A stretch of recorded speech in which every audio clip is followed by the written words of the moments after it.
উচ্চ মাধ্যমিক সংস্কৃত বিষয়ের আমরা ফাইনাল সাজেশনের পর্বে আজকে এলাম।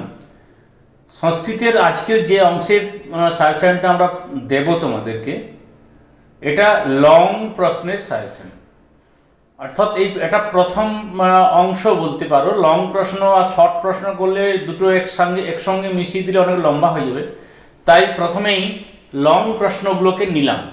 কি কি অংশ নিয়েছি দেখো, এখানে গদ্যাংশ, ঠিক আছে, তাতে দুটো পাঠ, আর্যাবর্ত বর্ণনম এবং বনগত গুহা। এখান থেকে আর্যাবর্ত বর্ণনম থেকে একটি প্রশ্ন, বনগত গুহা থেকে একটি প্রশ্ন, উত্তর করতে হবে একটি প্রশ্ন, অর্থাৎ তোমাকে 5 মার্কস এখানে তুলতে হবে। কি কি প্রশ্ন করবে তার জন্য? পদ্যাংশ থেকে দুটো পদ্যাংশ, গঙ্গাস্ত্রোতম এবং গীতা, এখান থেকে একটি একটি করে প্রশ্ন আসবে, তোমাকে একটি প্রশ্নের অ্যান্সার করতে হবে। তুমি যদি এখন চিন্তা ভাবনা করো যে আমি যে কোনো একটি গদ্যাংশ বা পদ্যাংশ একটি করে পড়বো, তাহলে কিন্তু সেটাও তুমি করতে পারো, এটা তোমার ট্রিক্স ধরতে পারো। তাহলে গঙ্গাস্ত্রোতমের থেকে একটি, শ্রীমদ্ ভাগবত বা ভগবত গীতা থেকে একটি, আর নাট্যাংশ থেকে একটি, বাসন্তিক স্বপ্নম যে নাট্যাংশ রয়েছে এখান থেকে দুটো প্রশ্ন থাকবে, তুমি উত্তর করবে একটা। আমরা যে অংশটা আসছি আর কি, সাহিত্যের ইতিহাস, এই অংশ থেকে দুটো প্রশ্ন থাকবে, তো তোমাকে উত্তর করতে হবে একটি। ভাব সম্প্রসারণ থাকবে দুটো, উত্তর করবে একটা। ভাষা থেকে থাকবে প্রশ্ন দুটো, উত্তর করবে একটা। সংস্কৃতে অনুবাদ, এখান থেকেও প্রশ্ন থাকবে দুটো, তুমি উত্তর করবে একটা। নিবন্ধ রচনা, সংস্কৃতে নিবন্ধ রচনা থাকবে তিনটা, তুমি করবে একটা। মোট আজকে 39 মার্কসের প্রশ্ন নিয়ে আমরা আলোচনা করব। এই সাজেশন অবশ্যই তোমরা দেখবে।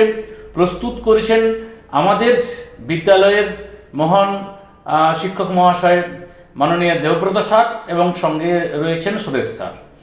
তো তাদের দেওয়া সাজেশন আমি তোমাদের জাস্ট শেয়ার করছি। খেয়াল করবে, সংস্কৃত কিন্তু আমার বিষয় নয়, অতএব সংস্কৃতে পড়তে আমার অসুবিধা হতে পারে, ভুল ত্রুটি থাকতে পারে, তোমরা বুঝে নিলেই আমার এই সাজেশন দেওয়া সার্থক। প্রথমেই আর্যাবর্ত বর্ণনম। এখানে আর্যাবর্ত বর্ণনম থেকে যে প্রশ্নটা থাকে সেটার কোশ্চেন, বড় প্রশ্নে সেটা কোশ্চেনের দাগ নম্বর হচ্ছে 3.A, এটা ঠিক আছে। তো আর্যাবর্তকে কার সঙ্গে তুলনা করা হয়েছে ও কেন, এটাকে ঘুরিয়ে বললে আর্যাবর্তের সঙ্গে স্বর্গের তুলনা যেভাবে ত্রিবিক্রম ভট্ট করেছেন তা বর্ণনা করো। তোমার জন্য একটি প্রশ্ন দিলাম যে ভগীরথ কোন বংশের রাজা ছিলেন, এই প্রশ্নের উত্তরটি কমেন্ট সেকশনে, মাত্র দুটো প্রশ্ন দিয়েছি, এটি প্রথম প্রশ্ন। আর্যাবর্ত বর্ণনম পাঠ্যাংশের সারাংশ, কবি কাকে স্বর্গের চেয়ে বিশিষ্ট বলতে চেয়েছেন এবং কেন, বা আর্যাবর্তের সৌন্দর্যের বর্ণনা করো। অ্যাকচুয়ালি পাঠ্যাংশের সারাংশ, আর্যাবর্তের সৌন্দর্যের বর্ণনা, তাই অনেকটাই একই রকম। অতএব একটি বড় প্রশ্ন করতে পারলে প্রায় সব প্রশ্নই হয়ে যাওয়ার কথা। আর অনেক সময় প্রশ্ন সরাসরি না দিয়ে কোনো একটা লাইন তুলতে পারে, তো এরকম একটা লাইন তুলতে পারে, দিয়ে বলতে পারে এখানে পূর্ণতম দেশ বলতে কোন দেশের কথা বলা হয়েছে, দেশটির পূর্ণতমের কারণ কি। তো এই চারটি মূলত প্রশ্ন দিলাম। তুমি যদি চারটে প্রশ্ন করে যাও, আমি আশা করছি উত্তর শিওর তুমি লিখে আসতে পারবে। অতএব এই চারটে প্রশ্ন যদি একটা ভাবো যে আমি একটি জায়গা থেকে প্রশ্ন উত্তর করব, তাহলে কিন্তু তোমাকে চারটে প্রশ্নই কিন্তু করতে হবে। তো আমি বলছি তোমাদের ভালো হবে যে কোনো একটাকে বেছে নেওয়া। এরপরে বনগতা গুহা থেকে, তো এখান থেকে প্রথম কি প্রশ্ন দেখছো, এটা প্রশ্নের দাগ সংখ্যা 3B। বনগতা গুহা থেকে প্রথমে অলি পর্বার চরিত্র। দ্বিতীয় প্রশ্ন, কশ্যপ ও অলি পর্বার অর্থনৈতিক অবস্থার বর্ণনা করো, বা বলতে পারে বনগতা গুহা গদ্যাংশ অবলম্বনে কশ্যপ ও অলি পর্বার আর্থিক অবস্থা নিজের ভাষায় লেখো। এটা আমাদের দ্বিতীয় প্রশ্ন উত্তর দেওয়ার জন্য, যে চোরেরা সংখ্যায় কতজন ছিল। এই বনগতা গুহার নামকরণের সার্থকতা আলোচনা করো। তারপর 3 নম্বরে এরকম একটা সংস্কৃতের লাইন দিতে পারে, দ্বারঞ্চ স এব সংবৃত্ত, কোন দ্বারের কথা বলা হয়েছে তারপরের ঘটনা বর্ণনা করো, বা এই লাইনটা তুলে দিতে পারে। মহীরুহ শব্দের অর্থ কি, কে কেন মহীরুহে আরোহণ করলো, মহীরুহে আরোহণ করে সে কি দেখলো। তাহলে গদ্যাংশ শেষ। এখানে তুমি একটি প্রশ্নের উত্তর করছো। এরপরে পদ্যাংশ। এখান থেকে দুটো লং প্রশ্ন থাকবে, একটি প্রশ্নের অ্যান্সার করতে হবে। প্রথমে তোমাদের কিন্তু সেটা ব্যাখ্যাটা দিয়েছি, 5 নম্বরের এখানে কমপ্লিট হলো। এবার পরের 5 আমরা স্টার্ট করছি। গঙ্গা স্রোতম। এখানে গঙ্গা স্রোতমে গঙ্গাকে যেভাবে বর্ণনা করা হয়েছে তা নিজের ভাষায় লেখো বা গঙ্গার মহিমা আলোচনা করো। 2, শ্রীমৎ শঙ্করাচার্য গঙ্গার কাছে নিজের ও জগতের কল্যাণের জন্য যে আন্তরিক প্রার্থনা জানিয়ে তা নিজের ভাষায় লেখো। 3 নম্বরে বিশ্বজননী, মুনিবর কন্যা ও শঙ্কর মৌলি বিহারিণী গঙ্গার এই নামগুলির তাৎপর্য বিশ্লেষণ করো। এই 3টে মূল প্রশ্ন এখান থেকে থাকলো। তুমি ঠিক করে নেবে যে কোন পদ্যাংশটা তুমি টাচ করবে বা কোন পদ্যাংশ থেকে তুমি উত্তর করবে। বড় প্রশ্নের জন্য শর্ট প্রশ্নের সবই পড়তে হবে। এরপর শ্রীমদ্ ভগবদ গীতা বা গীতা থেকে তোমাকে প্রশ্ন করতে হবে একটি বা ওখান থেকে একটি। এখানে মিথ্যাচারী কারা, মিথ্যাচার কাকে বলা হয় বা মিথ্যাচারের সংজ্ঞা, পাঠ্যাংশে মিথ্যাচারী অপেক্ষা কারা শ্রেষ্ঠ ও কেন, অথবা এই লাইনটি তুলে দিয়ে বলতে পারে তাৎপর্য বিশ্লেষণ করো। তাহলে এখান থেকে মাত্র 2টো প্রশ্ন থাকলো। তুমি ঠিক করে নেবে যে কোন অংশটা থেকে প্রশ্নটা করবে। এবার নাট্যাংশ বা যেটা বাসন্তিক স্বপ্নের নাটকের প্রথম অঙ্ক, নির্বাচিত অংশ। এখান থেকে একটি প্রশ্ন। চারিত্রিক বৈশিষ্ট্য দুটো দেখতে হবে, একটি কৌমুদী, একটি রাজা ইন্দ্রবর্মা। আর চরিত্রগুলির পরিচয় তো 2018 সালে কিন্তু প্রশ্ন এসেছিল। 2018 সালে এরকম প্রশ্ন এসেছিল। অতএব অনেকগুলো চরিত্র সম্বন্ধে তোমার কিন্তু পড়ে রাখতে হবে, কিন্তু এই দুটো খুব ইম্পর্টেন্ট। তোমাদের এবারে শেষ পরীক্ষা এই সিলেবাসের, অতএব আশা করছি খুব একটা জটিল প্রশ্ন হবে না। নামকরণের সার্থকতা বিচার করো আর দুটোর কথোপকথন দুজনের, একটা হচ্ছে রাজা ইন্দ্রবর্মা ও কৌমুদীর মধ্যে, আর ইন্দ্রবর্মা ও কনক লেখার মধ্যে। আচ্ছা, এরপরে এখান থেকে এটা তুমি যদি করে রাখো তো ভাব সম্প্রসারণও কাজে লেগে যাবে। নারিকা হবে যুগায়তে, তো উক্তির তাৎপর্য বিশ্লেষণ করো।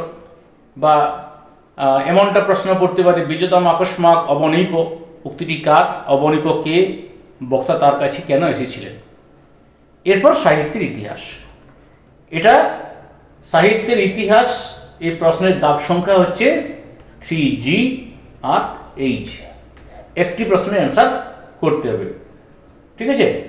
তো ভাষ সমস্যা কি তার সংক্ষেপে বর্ণনা করা, অথবা ভাষ সমস্যা বলতে কি বোঝো, ভাষের রামায়ণমূলক একটি নাটক সম্বন্ধে আলোচনা করো। দ্বিতীয় প্রশ্ন, মহাকবি কালিদাস রচিত মেঘদূতম বিষয়ে সংক্ষেপে আলোচনা করো।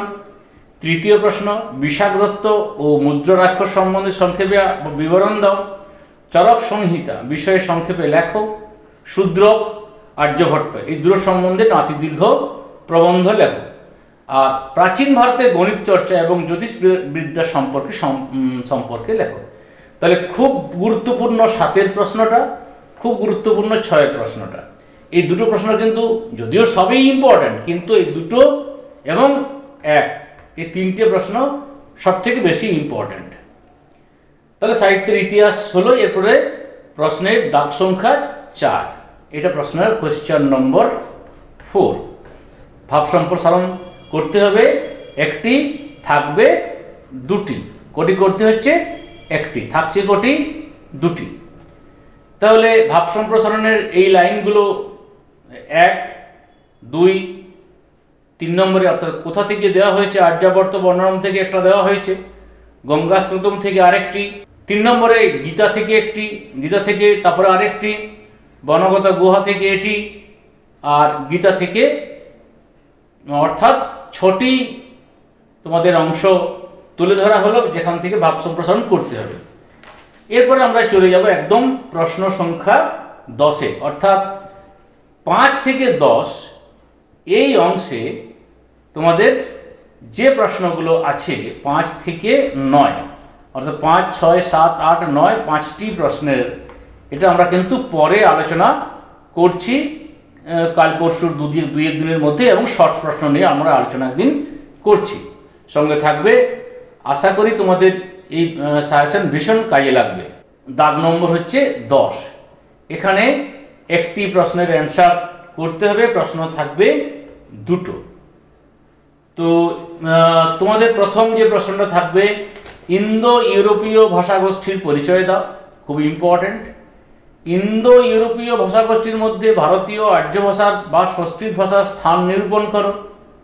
আর এই যে কেন্তুম এবং সত্যম, এই দুটি যে গুচ্ছ রয়েছে, কেন্তুম গুচ্ছ আর শতম গুচ্ছ, তো এই দুটো গুচ্ছ কি উদাহরণ সহকারে পরিচয় দাও। এই প্রশ্ন, তিনটে প্রশ্ন থাকলো। এবারে প্রশ্নের দাগ সংখ্যা হচ্ছে 11। এখানে তোমাকে সংস্কৃতে অনুবাদ করতে দেবে। অনুবাদের সাজেশন দেওয়া খুব জটিল, তাই দিলাম না। তারপরে কোশ্চেন নম্বর 12, এখানে একটা সংস্কৃতে নিবন্ধ রচনা করতে দেয়, থাকি কটি? 3টি। এখানে দেখো, আকস্মাক বিদ্যালয়, মহাপুরুষ রামায়ণম, শারদোৎসব, ছাত্র জীবনম, মম স্মরণীয় দিনম, মম গ্রাম, মম দেশ, কালিদাস, মম প্রিয় কবি। মম প্রিয় কবি করলে কালিদাস একই বিষয় চলে আসে। তো এগুলো থাকলো, আমরা পরের দিনে বাকি অংশ নিয়ে আলোচনা করব। সঙ্গে থাকার জন্য ধন্যবাদ।